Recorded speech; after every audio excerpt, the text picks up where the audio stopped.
My name is Nora Tira. Today I will present on the theoretical approach toward learning.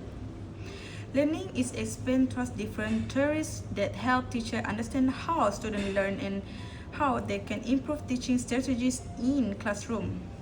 Understanding these theories enables teachers can create meaningful learning experience and support students what different learning needs. In the presentations, I will discuss three major learning approaches: the cognitive approach, the behaviors approach, and the humanistic approach. For each approach, I will explain its definitions, measures, theories, key principles, and classroom application, and its strength and limitation. For cognitive approach, the first learning theory is the cognitive approach. This approach focuses on mental process involved in learning, such as thinking, understand, remembering, and solve problems. It believes that learning occurs through activities thinking rather than simple responding to external stimuli. Students are encouraged to process information, connect new knowledge with what they already know, and develop deeper understanding of concept. The major theory of the cognitive approach are Jean Piaget, Jerome Bruner, and Lev Vygotsky.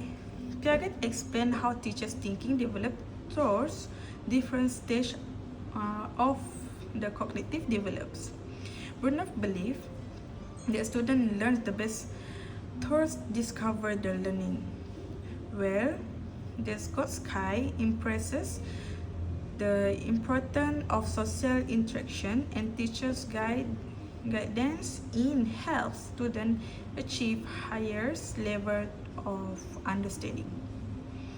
For the key principles of the cognitive approach include active learning, the use of pure knowledge, information processing, problem solving, and meaningful understanding. Students are active participants who conduct their own knowledge instead of simply receiving information for the teachers. Unexplained of this approach can be seen in primary school science lesson on the water cycle. The teacher begins by showing the animation about evaporation, condensation, and precipitation. Students are then asked to predict what happens after evaporations, discuss their idea in the group, and create the maps to explain the process. Towards their activities, students actively construct their own understanding instead of the memorizing facts. One strength of cognitive approach is that develop higher order thinking skills, such as critical thinking, reasoning, and problem solving. However, one limitation is that requires careful lesson planning and may be difficult how to work on learning who need to more guidance. The second is behaviors approach. The second learning theory is behaviors approach. The approach explain learn as a chainless behaviors that occurs through experience, reinforcement, and repeated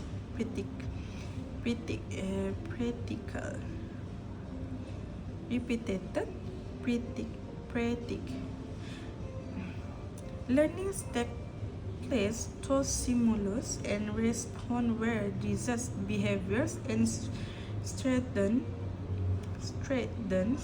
those rewards for or reinforcement. The major theories of this approach are Evan Paviour, B.F. Skinner, and John Weston. These theories demonstrate how behaviors can be shaped through conditioning and reinforcement. The main principles of behaviors approach include reinforcement, punishment, repetition, practice, and observable behavior. Teachers focus on encourage positive behavior and correcting inappropriate behaviors through consistent feedback. A good classroom example is primary mathematics lesson. On the multiplications, the teachers give students multiplications exercise. Students who answer correctly receive praise sticker or reward point as positive reinforcement. Students who answer incorrect receive additional guide practice until they master the skill. This method motivates students to continue practicing and improve their performance. A major strength of the behaviors approach is that it is effective in meaning classroom behaviors and helping students master basic skills thus repeat practice. However, one limitation is that what students may become to depend on external reward and may not develop intrinsic motivation to learn. Second, humanistic approach. Humanistic approach. The final learning theories is humanistic approach. This approach focuses on the whole person by considering student emotional, social, and personal development in addition to academic achievement.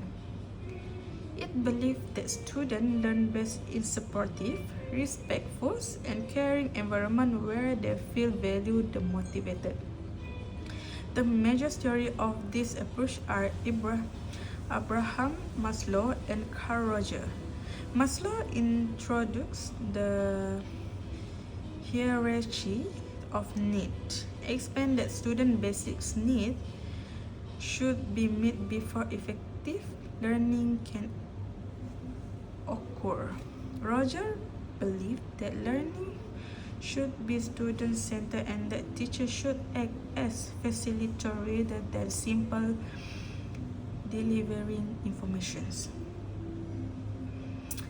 The key principles of humanistic approach include student-centered learning, self-actualizations, emotional well-being, respect, and self-directed learning.